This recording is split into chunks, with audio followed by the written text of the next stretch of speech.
Mais l'essentiel du déjeuner a porté sur une question beaucoup plus délicate, comme je vous le disais à l'instant, l'état de santé du président Ouattara, avec une interrogation côté français.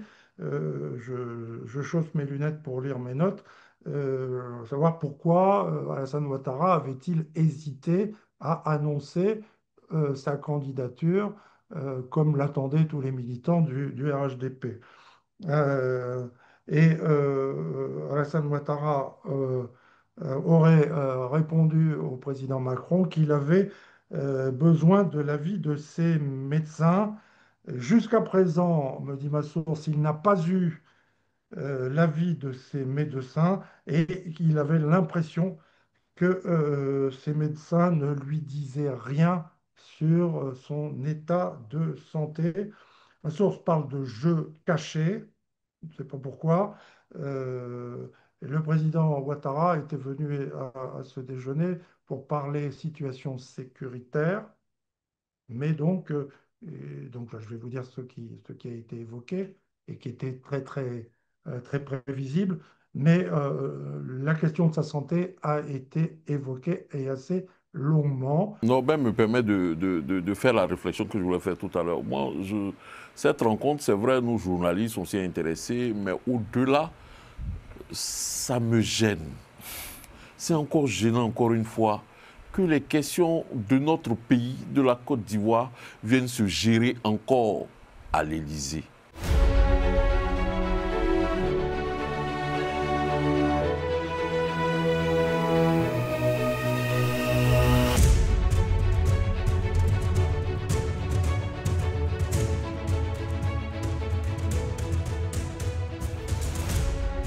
Bonsoir à tous, heureux de vous retrouver pour cet avant-dernier numéro de la bande à Carlyle, consacré à l'actualité politique en Côte d'Ivoire, en compagnie de Jean-Paul Aureau. Bonsoir, Président. Bonsoir, Carlyle. Jean-Yves Doué, bonsoir, Jean-Yves. Et Henri Kia, bonsoir. Bonsoir Carlyle. Et en duplex, Norbert Navarro. Bonsoir, Norbert. Bonsoir Carlyle, bonsoir Vous à allez tous. bien? Très bien, merci beaucoup. Très bien. Désolé, je ne suis pas des vôtres aujourd'hui, mais par la magie d'Internet, oui. C'est bien ça. Norbert, avec vous, on revient sur le déjeuner qui a eu lieu entre le président Ouattara et le président Macron le 16 juillet dernier.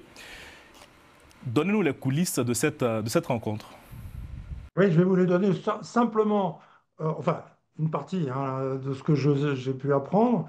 Simplement, je voulais commencer par une petite précaution bien déontologique. J'y tiens beaucoup, pardon, Carlyle, Oui, et bien c'est sûr. gentil de me le permettre. Ce que je vais dire maintenant, il va de soi que je ne l'ai pas inventé, que cela vient de sources qui, jusqu'à présent, ne m'ont jamais raconté d'histoire et qui sont donc des sources très fiables. Toutefois, euh, ces sources-là auraient pu ne rien me dire. Et donc, comme elles m'ont donné des informations, je ne pense pas que ça soit pour mes beaux yeux. D'ailleurs, je ne suis pas sûr que mes yeux soient beaux.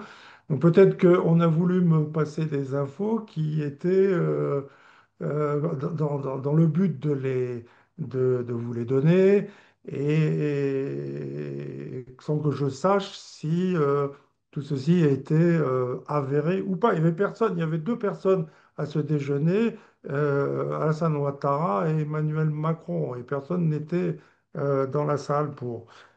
Donc voilà, je tenais à faire cette petite réserve. Et ça n'est pas parce que cette source ne m'a jamais menti que aujourd'hui elle m'aurait menti. Voilà. Réserve faite, euh, je peux vous répondre à votre question.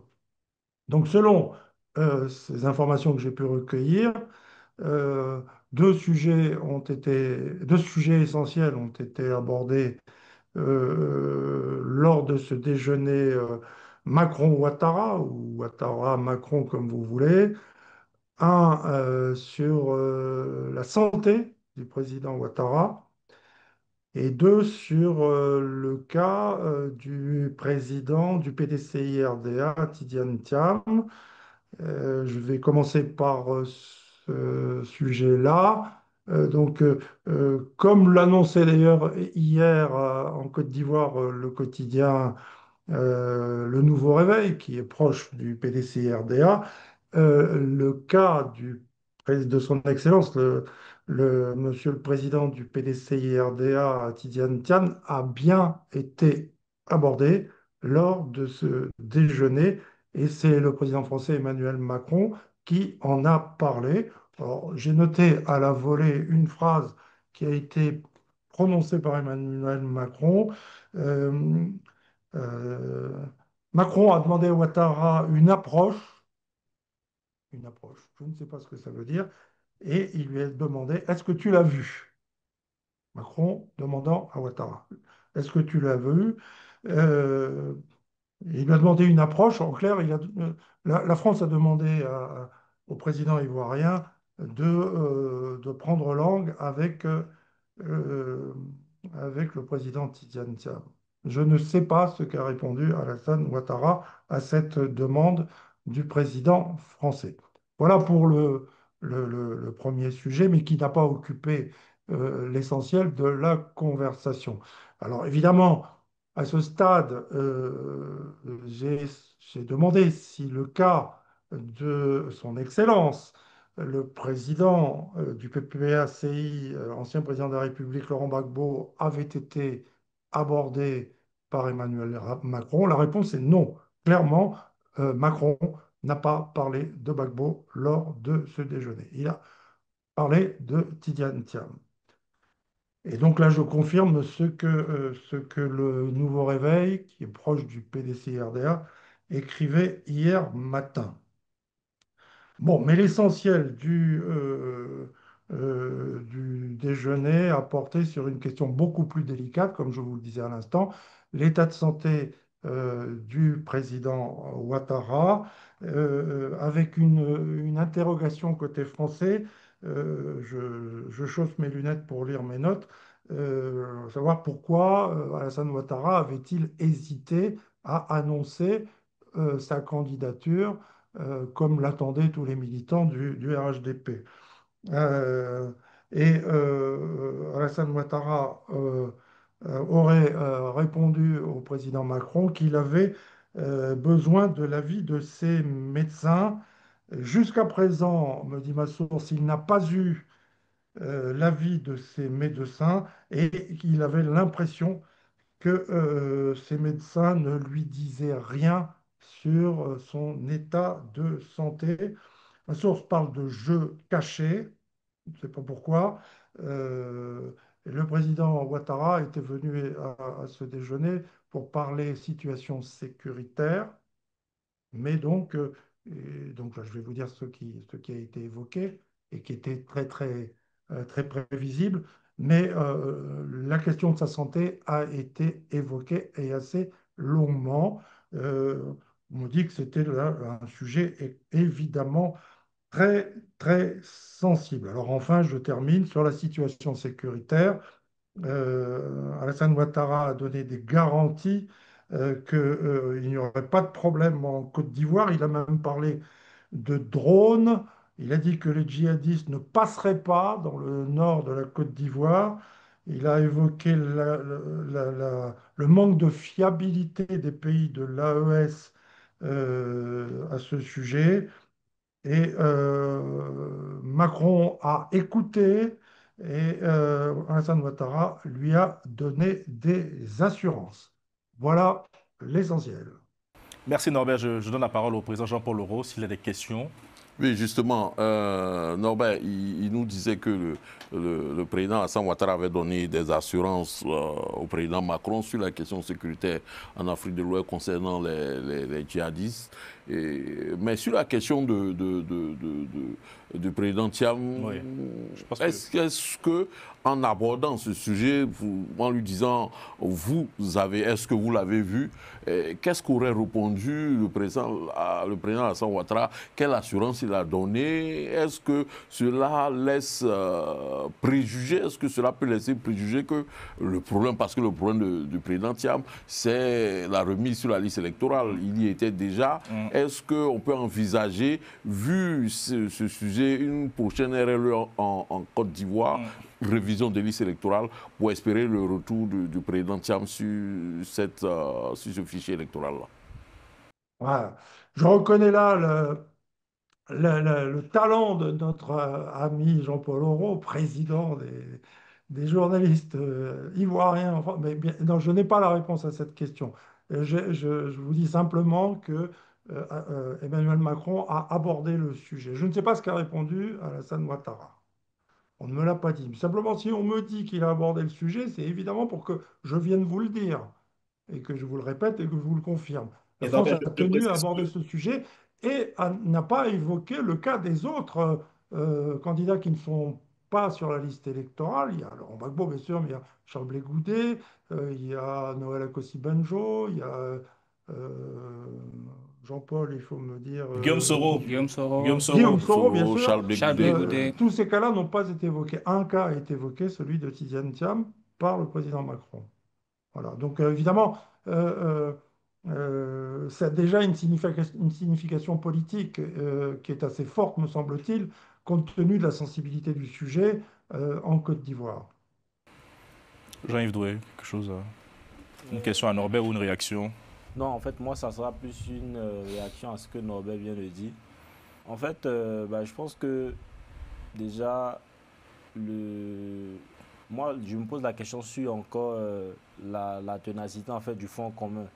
Parce que Et Jean-Yves, je tiens à préciser aussi que Norbert précise que le cas de Tidiane Thiam a été abordé parce que sur une certaine presse, cela n'a pas été fait. Donc c'est une information nouvelle qui vient d'être donnée là aujourd'hui et confirmée, je crois. Voilà. Désolé. Et donc, oui. Donc, moi, en fait, je m'interroge encore aujourd'hui sur la ténacité, c'est-à-dire sur la résistance de ce fonds commun qui a été mis en place entre le PDCI et le PPACI. Parce qu'au regard de ce qui se fait, au regard de ce que Norbert vient de dire là, ça montre qu'il y a vraiment... En fait, le PDCI, la poursuite du PDCI n'est pas véritablement... Alors, on va faire ça. Pour vous pensez que c'est le président Thiam qui a demandé au président Macron d'aborder ce sujet avec le président Ouattara? Pour clarifier. Hein. Simplement, je dirais oui. Non, pour moi, il est clair. Hein, si ce que Norbert est en train de dire, les informations qu'il nous donne, il est évident que Tidiane Thiam a usé de ses relations avec le président français pour que la question de sa présence sur la liste électorale soit abordée avec le président Alassane Ouattara. Le président Thiam sait qu'aujourd'hui, la solution à sa présence est une solution politique. Et lui, la seule chose qui peut régler son problème n'est pas une question judiciaire, ce n'est pas une amnistie, c'est une révision de la liste électorale. Si aujourd'hui, on dit aujourd'hui, ce jour-là, il y a une révision de la liste électorale, Tidiane Thiam se présente, le lendemain, il est présent sur la liste électorale. C'est ça, véritablement, à la différence du président Laurent Gbagbo, qui doit bénéficier nécessairement d'une amnistie, à la différence de Akossi-Benjo, qui doit bénéficier d'une amnistie, à la différence de Charles Blé Goudet, qui doit bénéficier d'une amnistie, à la différence de Guillaume Soro, qui doit bénéficier d'une amnistie. Le cas de Thiam est un peu plus léger, si on me permet l'expression, c'est-à-dire, lui, il suffira d'un décret pour reprendre une révision électorale, et puis il revient sur la liste électorale. Et du coup, les choses sont relancées pour le PDCI et certainement aussi pour le PPACI. Qu'est-ce qu'il dit? Ils sont dans un front commun. S'il y a un candidat qui est possiblement peut être candidat, une personnalité qui peut être possiblement candidate, j'imagine que le PPACI va accompagner le PDCI ou Tidiane Thiam dans sa démarche vers son destin national. Non, mais moi je pense que, en fait, déjà le Front commun, il a été créé il a été mis en place pour que il y a une batterie de revendications qui sont demandées par ce Front commun-là. Et donc derrière, je pense que si en mettant en place une révision de la liste électorale, on répond en fait à une partie de cette... On ne règle pas le véritable problème aussi. Pas le véritable problème. Et moi je pense que faire cela, ça sera peut-être un véritable coup de maître. Est-ce que vous n'allez pas trop en besogne aussi? Je termine, ouais. En fait, je pense que ça sera peut-être un véritable coup de maître de la part du parti au pouvoir, parce qu'en faisant cela, il va en fait régler le problème du PDCI qui, lui, maintenant, n'aura plus de problème avec la candidature du président Thiam. Donc, à quoi en fait, va servir que le PDCI soit toujours encore dans le front commun? Donc, je vais dire que, quelque part, pour une meilleure compréhension du sujet, donc bien sûr, vous pensez qu'aujourd'hui, cette rencontre, le fait que le président Macron ait parlé du cas du président Thiam, à l'exception des autres candidats, notamment celle du président Gbagbo, c'est le signe qu'il y a une dislocation du front commun qui est en marche aujourd'hui. Enfin, c'est ce que moi j'essaie de comprendre de ce que vous me dites. Hein. Oui, moi je pense qu'il y a... Qu'on puisse clarifier les propos. Non, il n'y a pas... franchement. Pour moi, il n'y a pas de dislocation. Ce n'est pas parce que le Front commun, que leur plateforme revendicative doit être une plateforme, on règle tout ou on ne règle rien. Dans le débat, je dirais, dans le cadre de négociations ou de discussions ou de la diplomatie, les choses ne se font pas ainsi.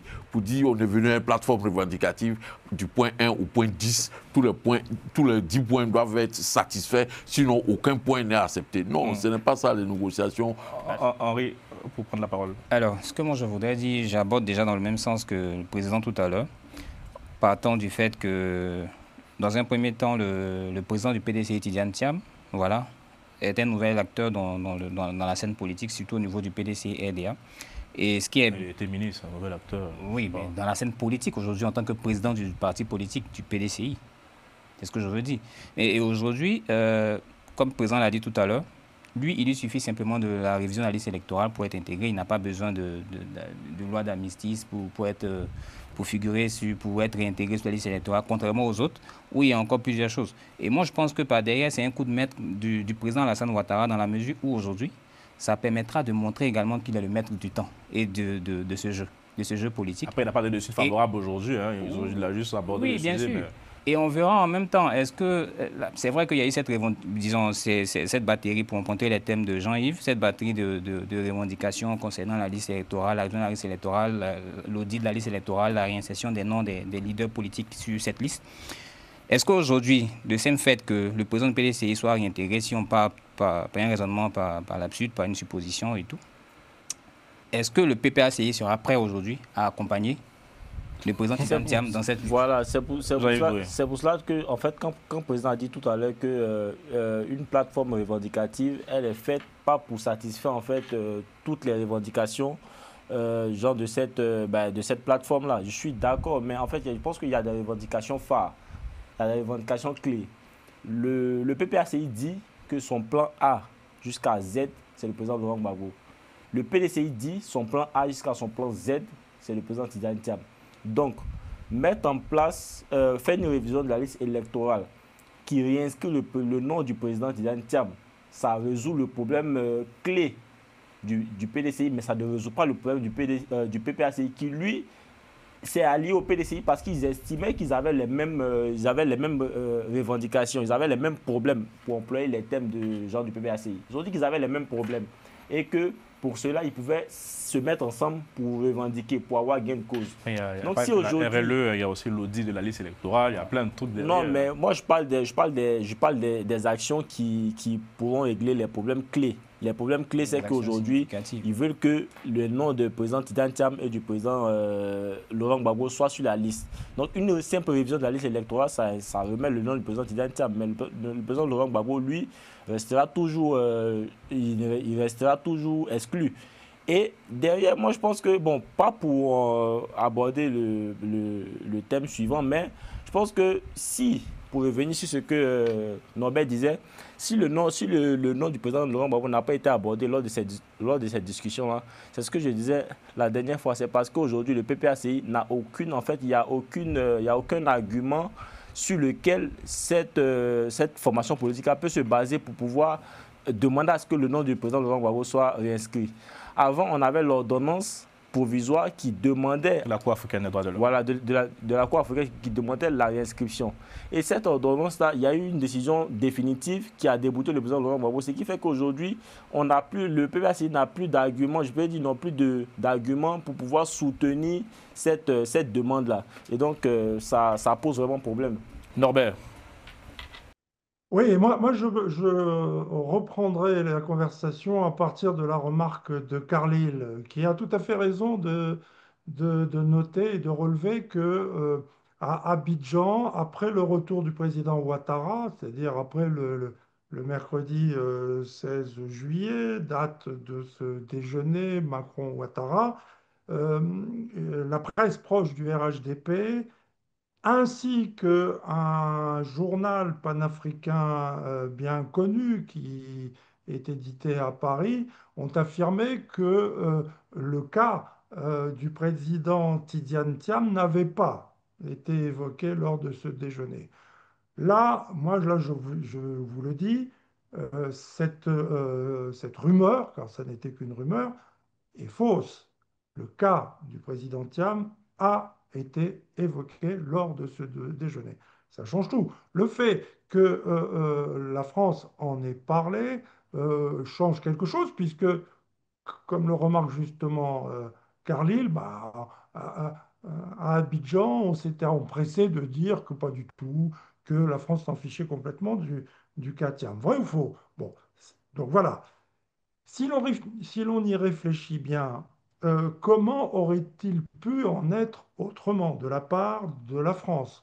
Étant rappelé la lettre que Philippe Séréfel avait écrite à Alassane Ouattara et qu'il avait fait fuiter en lui disant qu'il ne comprendrait pas que Tidiane Thiam ne puisse pas être candidat à l'élection présidentielle et que si tel était le cas, il ne reconnaîtrait plus à Alassane Ouattara, dont il a été le fidèle équipier, euh, le caractère d'homme d'État. C'était écrit noir sur blanc dans la lettre de Philippe Seyresfeld. Dès lors, euh, quoi d'étonnant à ce que Emmanuel Macron ait évoqué cette question. De même, quoi d'étonnant à ce que la France, qui a renversé Manu Militari, le président Laurent Gbagbo, ne demande pas qu'aujourd'hui il puisse être réintégré sur la liste électorale. La France ne tient manifestement pas compte du fait que Laurent Gbagbo a été jugé par la Cour pénale internationale,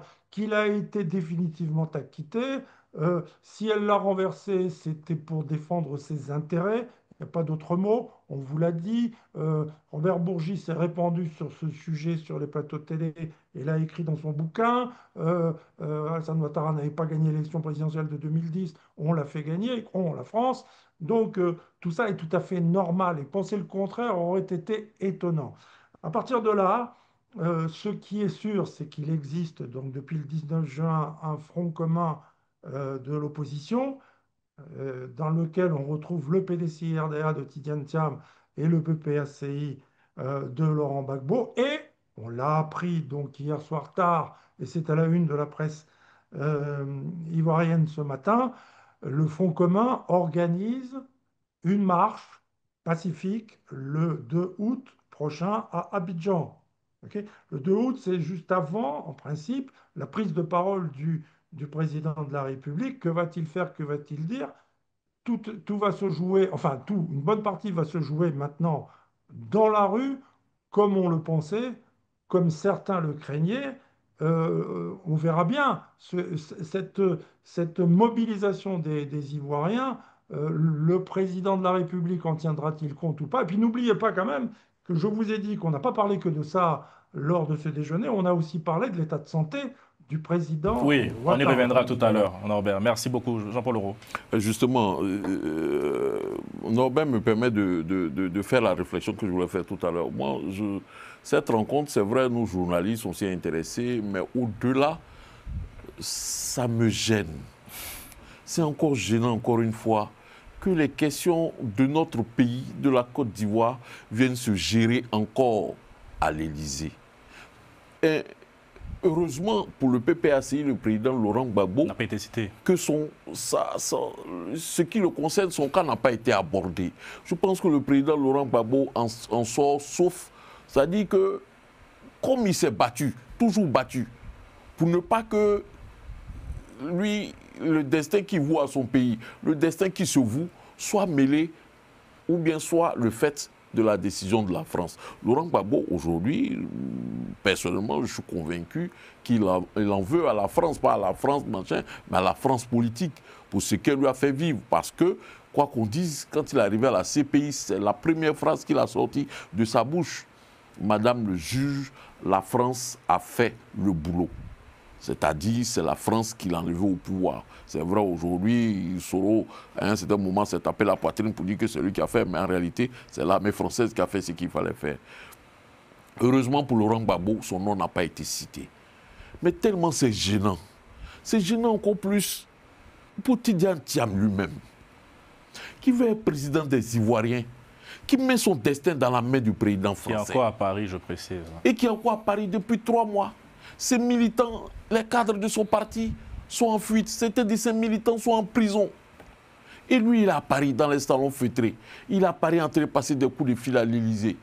Donc, dans notre pays, là, ce qu'on a évité, ce pourquoi on est rentré en 2010-2002 dans une crise, aujourd'hui, Tidjane Thiam veut faire revivre ça à la Côte d'Ivoire. C'est-à-dire que ça se décide à l'Élysée. Pour moi, cela se trouve ma gêne. Et pour compléter la réflexion du président, en fait, moi, je vais encore revenir sur ce qu'on disait sur ce plateau-là. On avait posé la question à certains membres du bureau politique du PDCI de savoir si Tidjane Thiam était le candidat de la France. Ils ont complètement balayé cette question-là. Ils nous ont fait comprendre que non, ce n'était aucunement ça. Mais aujourd'hui, lui aussi, il a dit que ce n'était pas le cas. Il a rappelé qu'il a eu des actions contre la France. Justement. Donc, Et aujourd'hui, quand son nom est cité, c'est-à-dire c'est la seule personne exclue dont on aborde le problème. Sachant que les autres... Je précise aussi qu'il y a des relations, je peux me permettre ou pas, des relations amicales entre lui et le président Macron. Je peux me permettre de le dire aussi ou pas. Oui. Qui est connu, qui est d'une autorité publique aussi. Hein. Voilà, c'est ça. Pour compléter la réflexion aussi. Donc, Voilà, donc en dehors de ça, il y a ça, mais il y a aussi... Moi, je dirais, désolé, mais c'est peut-être bien fait pour le PPACI parce que derrière, c'est-à-dire... Ça remonte encore, ça monte encore. C'est-à-dire ça monte encore parce que quand Nobel disait tout à l'heure, on demande au président, au président Alassane, est-ce qu'il a reçu le président Tidjane Thiam. Donc ce qui montre qu'à droite quand même, il y a encore cette idéologie, encore cette familiarité-là qu'on veut conserver. Qu'on veut conserver toujours à droite. En excluant, moi, franchement, je pense que la gauche doit quand même essayer de regarder les choses sous un autre angle et puis essayer de mettre les problèmes de personnes, les problèmes de côté et puis vraiment se mettre ensemble, quoi. C'est ce que je veux dire. Pour vous, moi, je pense que c'est une alliance des contrées. Oui, je pense que le PP... C'est pas idéologique, c'était précisé. Le PDCI et le RHDP... C'est pas une alliée fiable, alors? Pour moi, non.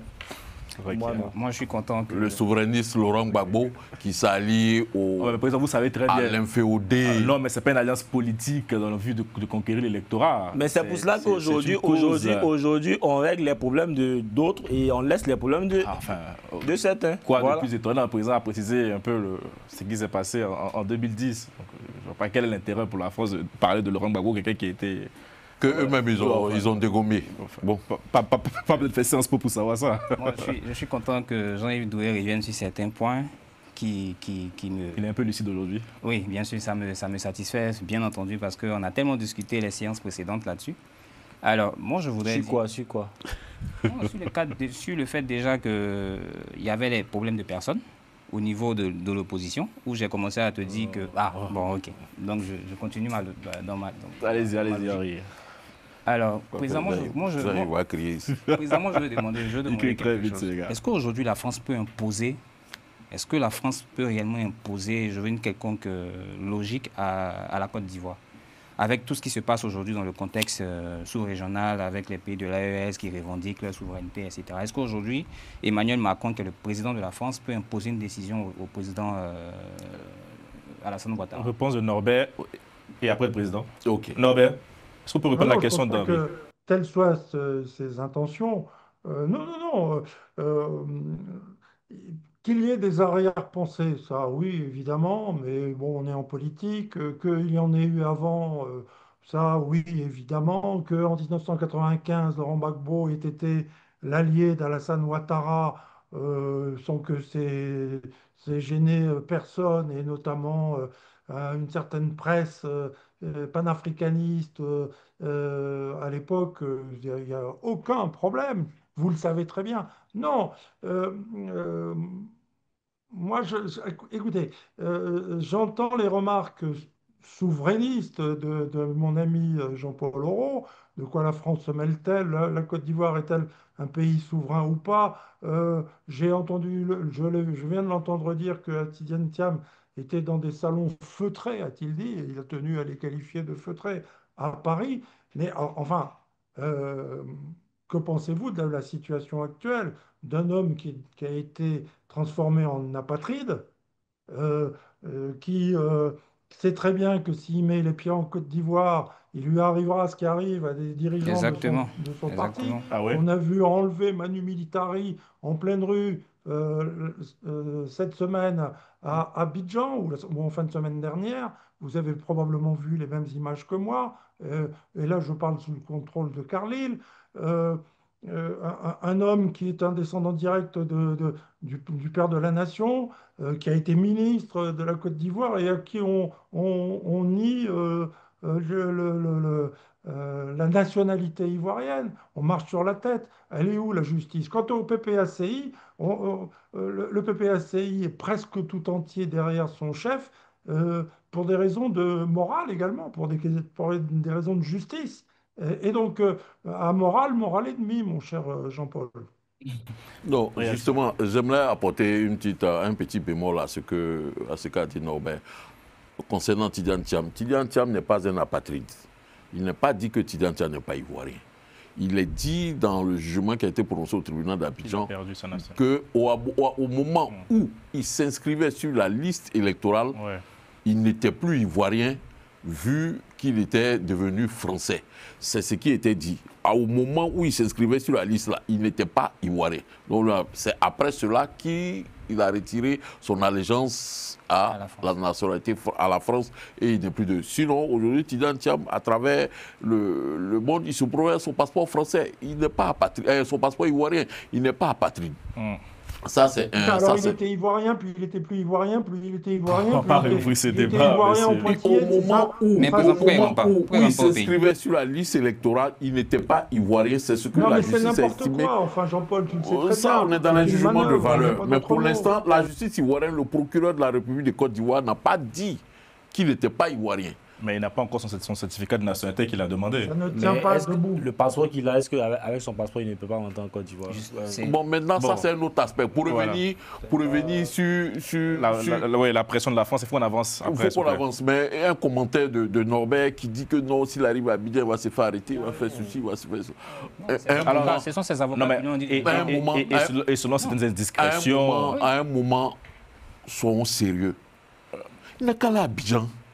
On va l'arrêter. Mais s'ils l'ont arrêté vraiment, ils vont dire c'est pourquoi on l'arrête. Moi, je ne sais pas pourquoi on va arrêter Tidiane Thiam aujourd'hui là, à Abidjan. Soyons sérieux un peu. Et quelqu'un. C'est quoi ça, là? Quelqu'un Et puis on va arrêter Tidiane Thiam à Abidjan. Non, Et mais- puis il n'aura rien. On va rien avoir. Messieurs, Pourquoi on fait ça? Je précise que selon certaines indiscrétions, il nous a été fait Non, part. quelle indiscrétion. Non, mais Tidiane président, Thiam, je peux pas aujourd'hui, dévoiler le il sens. veut s'engager à Oui. diriger un pays. Mais c'est vrai que Ce pays-là s'appelle la Côte d'Ivoire. Ce pays-là a son histoire politique. Il ne peut pas être, et je reprends encore une fois, pendant que ses militants et ses cadres sont dans la braise au pays, lui il est ici dans les salons feutrés, je répète encore une fois, il est dans des salons feutrés en train de passer des coups de fil à l'Élysée, certainement en sirotant du champagne frais et en mangeant des petits fous bien chauds. Wow. Et puis il va vouloir diriger ce pays. Pourquoi il fait ça? Non, mais président, selon certaines indiscrétions, il est mentionné, son entourage nous a fait part que sa sécurité était menacée en Côte d'Ivoire. C'est une donnée aussi qui Ouais, compte sûrement. écoute, en 2010, il y a le président Laurent Gbagbo, Charles Blé Goudé, qui sont partis à la CPI, qui sont venus, à qui on reprochait tout et n'importe quoi. Enfin, Aujourd'hui, leur n'a pas été fait après la libération non, dans la foulée. Aujourd'hui, ils sont en Côte d'Ivoire. Il circule. On a Assalé Timoko, qui sur ce plateau-là, il a dit Il faisait l'objet de sa vie menaces. était menacée. Il a Ouais. demandé, aujourd'hui, il a sa protection, il a mis, il a lui-même Lui-même payer une protection payé. privée. C'est pas une protection privée que Tidiane Thiam Ne peut pas avoir. Il dispose effectivement Donc, de à un moment donné, il faudrait qu'on dise Bien, les choses Bien, avancent. bien. En parlant de la santé du président qui a été invoqué par Norbert, c'est très important. Jean-Paul Leroux, est-ce que c'est aussi l'une des raisons pour lesquelles la réflexion se poursuit? Moi, par principe personnel, par éducation, je ne me mêle pas de la vie ou de la santé des gens. Mais c'était une discussion qui a abordé deux présidents. C'est entre eux. Ouais, ce que je voulais ajouter rapidement, c'est que le président lui-même, il a dit lors d'une conférence, je crois à l'hôtel Ivoire, qu'il était en très bonne santé. C'est pas l'hôtel Ivoire, c'était le jour de... Et le président recevait le corps diplomatique. Le corps diplomatique, ouais, et puis il y avait une scène qu'il était en très bonne santé, voilà, pour assurer... Jean-Yves Drouet, vous aussi, par principe, vous ne parlez pas de la santé des gens ou... En fait, moi je pense que normalement avec l'âge, normalement sa santé doit être, doit prendre un coup normalement avec l'âge, mais si le conseiller estime enfin, pas forcément l'âge, il y a plusieurs voyages qui interrogent certains. Oui, et puis c'est le président qui a le plus fait de voyages en France, donc bon. Oui, mais c'est normal. Ça. Sinon... Mais un président qui ne voyage pas, cher ami. Il a le plus fait de voyages en France. Norbert, c'est normal. Norbert, est-ce que, rapidement pour terminer sur cette rencontre, est-ce que cette question de la santé du président Ouattara retarde la réflexion sur sa décision pour sa candidature? C'est ce que m'a indiqué cette source qui, jusqu'à présent, ne m'a jamais trompé. Ça fait des années qu'elle m'informe sur ce qui se passe dans les coulisses du pouvoir en France. C'est ce qui m'a été indiqué. Je vous ai dit que peut-être qu'on m'a raconté des histoires, peut-être, mais en tout cas, voilà, la question est posée. De fait, comment expliquer que le président Ouattara ne se soit pas prononcé jusqu'à présent? Comment expliquer ces allers-retours incessants entre Abidjan et Paris? Bon, euh, je ferai remarquer au passage que de toutes les grandes figures de la vie politique ivoirienne, Alassane Ouattara est le plus vieux, vous le savez très bien, que ceci est tout à fait malheureusement humain et il va de soi que loin de nous l'idée de souhaiter le mal à quiconque. Moi-même, j'ai été élevé comme ça, vous savez, je suis un bon chrétien, j'ai été élevé dans la foi catholique et je lui souhaite la meilleure santé possible. Sur le plan humain, il n'y a aucun problème. Voilà, mais c'est un sujet très important. Quand on veut diriger un pays, il faut avoir toutes ses facultés. En tout cas, voilà, pour préciser et fermer ce chapitre. Mais si on parlera d'une nouvelle qui est tombée hier soir dans l'arène politique ivoirienne, précisément à gauche, au sein du PPACI. Je déposerai ma candidature, mais j'espère qu'un dernier sursaut, un dialogue aura lieu sur les mots d'Awa Domelo. Norbert, est-ce que vous avez eu Domelo depuis cette déclaration dans les colonnes de nos confrères de Jeune Afrique? Non, pas du tout. Je lui ai immédiatement envoyé un message et j'attends qu'il me rappelle. Vous nous direz tout. Président, quelle lecture faites-vous de cette déclaration? Moi, je pense que cette déclaration, comme on l'avait dit la dernière fois sur ce plateau, lorsqu'il était question de la note ou du fameux courrier adressé au président Laurent Gbagbo, qui avait un problème de démocratie interne au sein du PPACI. Et je pense que, pour ma part, quand je fais une lecture, je regarde l'enjeu de cette déclaration. En fait, comme tu l'as dit, c'est pour lui défoncer la porte pour qu'on puisse se parler. Je ne pense pas que... Ah, il n'ira pas au bout de sa démarche? Non, je ne le crois pas. Après la lettre, il a dit encore dans Jeune Afrique qu'il ne peut pas avoir bâti pendant 40 ans ce parti. Quand je dis ce parti, c'est ce groupe, tous ceux qui sont là, c'est les anciens du FPI et autres. Et puis, volontairement se saborder et partir. Oui, ça, il parle d'une nécessité absolue pour l'avenir du parti, justifiant ainsi sa démarche face aux incertitudes qui planent sur la stratégie du PPACI. Donc pour lui, c'est ça. Moi, je pense que c'est une stratégie pour que le débat s'ouvre. Il force la porte, il a tenté à plusieurs manières d'avoir cette discussion, ce dialogue interne sur l'avenir du parti, sur la question de la candidature au sein du PPACI. Il n'ouvre pas, il n'a pas la possibilité d'avoir le président Laurent Gbagbo pour qu'ils en parlent. Et puis aujourd'hui, certainement, lié à un certain nombre de choses, lié à certainement ce que lui, dans sa prospective politique, dans sa prospective... Président, moi j'ai envie de dire que la politique, elle est dynamique. Voilà. Est-ce que c'est aussi une manière de faire, de prouver, pour se faire entendre au sein de son parti? Est-ce que c'est la manière, même si peut-être il a tenté plusieurs voies de recours et ça n'a pas eu gain de cause, voilà, mais est-ce que c'était une manière pour lui de pouvoir, je veux dire, annoncer, après le courrier où il parlait bien entendu d'avoir des candidats par défaut, c'est bien le thème. Deux, trois camarades par précaution. Et aujourd'hui, moi je l'ai dit la dernière fois lors de la précédente émission, je l'ai dit que derrière cette intention, derrière ce courrier, il y avait une intention de pouvoir lancer également sa propre candidature. Ça se voyait, c'était visible, même si aujourd'hui le président affirme que voilà, il y a eu des trucs, c'est vrai qu'il a été aussi à la création du FPI, aujourd'hui du PPACI. Mais ça se voyait tout bien fait, c'était clair. Moi, le courrier, dès que je l'ai lu, je me suis dit, derrière ce courrier, il y a une intention de pouvoir aller en... Est-ce que la rupture est consommée entre les deux? Rupture consommée, je ne pense pas. Il dit, j'ai rencontré Simone Gbagbo, Pascal Affingué, Sommado. Je ne pense pas. J'ai l'impression que Gbagbo n'a pas rencontré, le président Gbagbo n'a pas rencontré. Non, mais il faut lire derrière ces actions de... Il peut être un trait d'union aussi, peut-être. Enfin, pas forcément un trait d'union. Moi, je pense que les choses sont claires. Awa Domelo, vice-président du PPACI, si ça l'intéressait véritablement de quitter ce parti, il l'aurait quitté depuis longtemps. Mais il y a en 1996, il l'a fait. Il est parti après le revenu. Moi, je pense que là, il est droit dans ses bottes. Son seul objectif, c'est créer les conditions du dialogue. Il veut qu'on se parle. Il veut parler avec ces gens au PPACI. Il veut parler avec le président Laurent Gbagbo. Quand je parle de démocratie en interne, une sorte de déficit de démocratie en interne, c'est parce que je n'ai pas envie de dire qu'il y a quelqu'un qui le bloque. En réalité, est-ce qu'il n'y a pas quelqu'un ou des gens qui empêchent, qui sont une sorte de barrière, de mur entre Awa Domelo et le président Laurent Gbagbo? Voilà ça la vraie question aussi. Il ne s'agit pas de démocratie en interne. S'il s'agissait uniquement de démocratie en interne, il y a des organes auxquels il appartient. Il pourrait peut-être les convoquer. Et tout cela peut-être discuter. Il a ses amis du parti qui sont de la même promotion, pour ne pas dire génération, les Oulaï, Dano Djedje et autres. Il peut discuter avec eux d'une certaine manière. Je pense qu'en réalité, c'est son rapport direct avec lui, avec le président Laurent Gbagbo, qui depuis un moment est interrompu. Par qui? Justement, posons-nous la question. Peut-être que vous avez la réponse à la question. Non, je n'ai pas la question. Pour moi, je suis dans des évaluations. Je me dis, Awa Domelo ne peut pas parler à Laurent Gbagbo et en arriver à là. S'il en arrive à là, c'est qu'à un certain moment, le dialogue direct entre lui et le président Laurent Gbagbo est interrompu. Jean-Yves Doué. Oui, pour appuyer les propos du président, il y a eu au sein de... Comme tu l'as si bien dit tout à l'heure, il y a deux membres très proches d'Awa Domelo. D'Awa Domelo aussi, qui sont aussi dans des instances très hautes du parti. Kwaku Dapa Donatien, Fernand Aïlé, qui ont été suspendus. Mais Aïlé, je crois que le 27, donc 2 jours avant que Awa Domelo ne fasse lui son courrier, le 27, Aïlé avait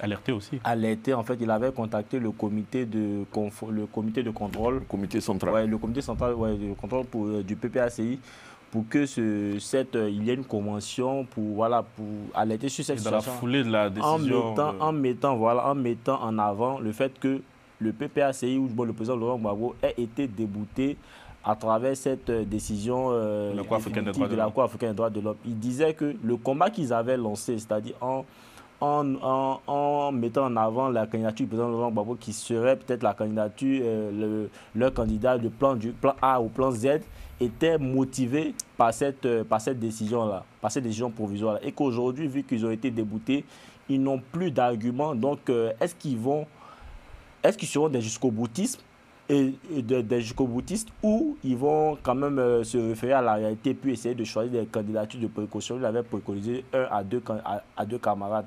Awa Domelo a rajouté un troisième.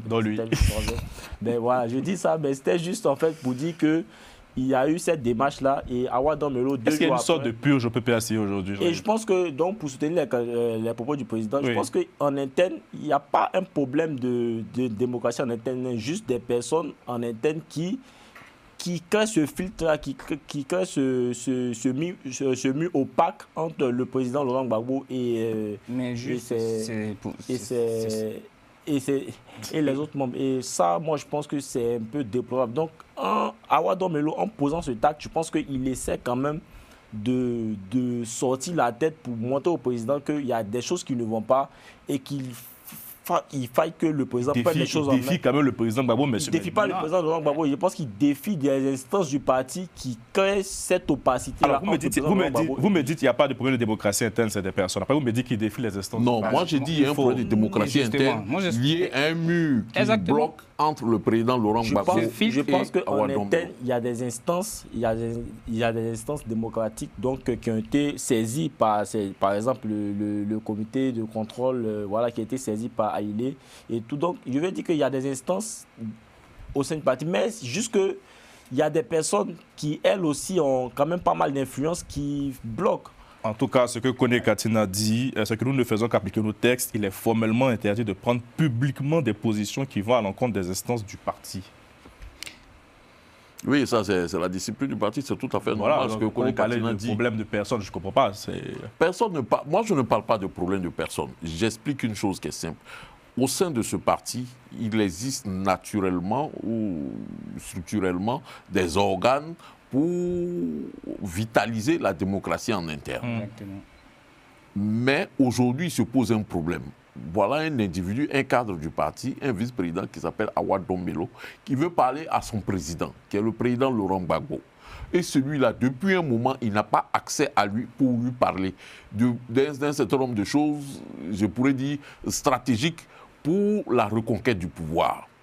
Visiblement, c'est cette situation-là qui le met en inconfort, qui fait qu'il y a eu la fuite et la publication de sa note qu'il avait adressée au président de la République, cette note qu'il avait remise à son officier de sécurité, qui visiblement, selon le PPACI, n'a pas été déposée, ou le président Laurent Gbagbo ne l'a pas reçue, parce que cette note n'aurait pas été déchargée ou bien n'a pas été déposée selon les règles de l'art. Il se retrouve un jour plus tard face à trois de ses camarades, Danon Djedje, Gervais Tiédé et Justin Kone Katina, avec qui il échange, et ceux-ci, au thème de leur échange, il faut comprendre qu'il ne rencontrera pas le président Laurent Gbagbo. Il y a un problème. Au-delà même qu'ils aient discuté et échangé certainement sur sa note, ils lui disent que tu ne rencontreras pas le président Laurent Gbagbo. Bien. C'est là le vrai problème. Ok. Alors, Henri, avant de moi, ce que je veux ajouter, c'est que effectivement, au sein de ce parti politique, il y a un déficit de démocratie en interne. Alors, Laurent Gbagbo a quitté à la CPI, rentre au pays, il crée le parti, le PPACI avec ses camarades les plus fidèles, avec comme vice-président Awa Dombelo. Alors, compte tenu du contexte actuel politique en Côte d'Ivoire, Awa Dombelo prend l'initiative de dire au président, là où on s'en va, il est compliqué, il faudrait qu'on puisse réfléchir à un plan B. Même si vous êtes le plan A jusqu'au plan Z, mais là, c'est compliqué. Alors, on a 26 lettres de l'alphabet.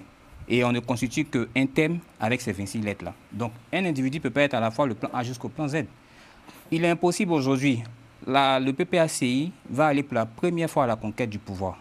Il est important que ce parti politique, avec ce grand homme historique à la tête de ce parti, qui est le PPACI, ne pratique pas la politique de la convention a été déjà faite. Et même si la convention a été déjà faite. C'est signe de vitalité démocratique aussi ou pas? Signe de vitalité, effectivement, signe de vitalité démocratique, mais après, on peut quand même déroger à certains principes, pourvu que le parti soit sauvé, pour sauver l'honneur du parti. Et ça a été fait dans certains partis. On a tendance à citer le cas du Sénégal, où aujourd'hui, Diomaye Faye, compte tenu de ses antécédents... Je pensais que tu allais citer le cas du RHDP. Par rapport à... Je pensais que, vu que tu as parlé de... Est-ce que c'est le même contexte? Le même contexte de quoi? Quel est le problème avec le RHDP? Mais toi, tu parlais du plan A jusqu'au plan Z qui... Non, c'est pas pareil. Non, tout à l'heure, tu as dit tout à l'heure que comment dans un parti, on peut prendre du plan A jusqu'au plan Z et constituer, dire que c'est le président Laurent Gbagbo.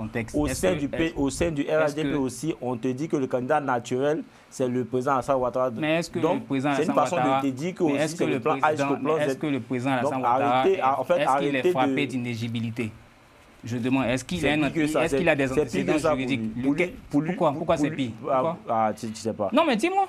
C'est de ma bouche, tu as mis ton... On va rester très courtois de ce plateau. Non, mais pour apporter c'est pas le même contexte, M. Jean-Yves Doué, c'est pas le même contexte. En fait, il fait référence à quoi? Il fait référence à quoi? Au quatrième mandat. Au troisième ou quatrième mandat. Mais en fait, le problème, aujourd'hui, le président Alassane Ouattara, en plus, il est légitime et légalement parlant, il a toute sa base. Vous comptez de 1, 2, 3, 4, c'est bien chic. On sait que vous avez fait un bac peut-être scientifique, mais compte tenu de la Constitution, on l'a tous voté, non? Pourquoi vous pensez qu'aujourd'hui, le président Alassane Ouattara... Attention, on n'ouvre pas un débat assez sensible. Bon, pendant la campagne présidentielle, sur le référendum, il était bien mentionné que le président Ouattara ne pourrait pas faire un troisième mandat. C'est vrai que les juges... Non, mais on a eu... On a eu des constitutionnalistes.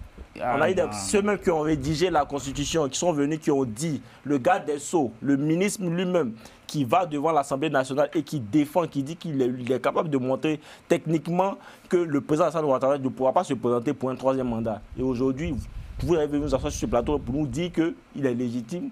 Arrêtez à un moment donné. En Côte d'Ivoire, il est dit que le seul capable ou en droit d'interpréter et qui connaît bien la Constitution. Donc ceux même qui écrivent la Constitution ne savent pas, ils ne peuvent pas interpréter ce qu'ils écrivent. Ils écrivent des choses qu'eux-mêmes, ils ne connaissent pas. Les élections présidentielles sont juste dans quelques mois. Il est important qu'on avance et qu'on laisse tout ce qui est surenchère mémorielle pour pouvoir avancer. Non, vers quoi se dirige le PPACI? Il nous reste une petite dizaine de minutes. Vers quoi se dirige le PPACI avec cette nouvelle candidature? Oui, avec un clin d'œil tout particulier à mon ami Henri, si je peux me permettre, euh, qui dénonce le manque de démocratie au sein du PPACI.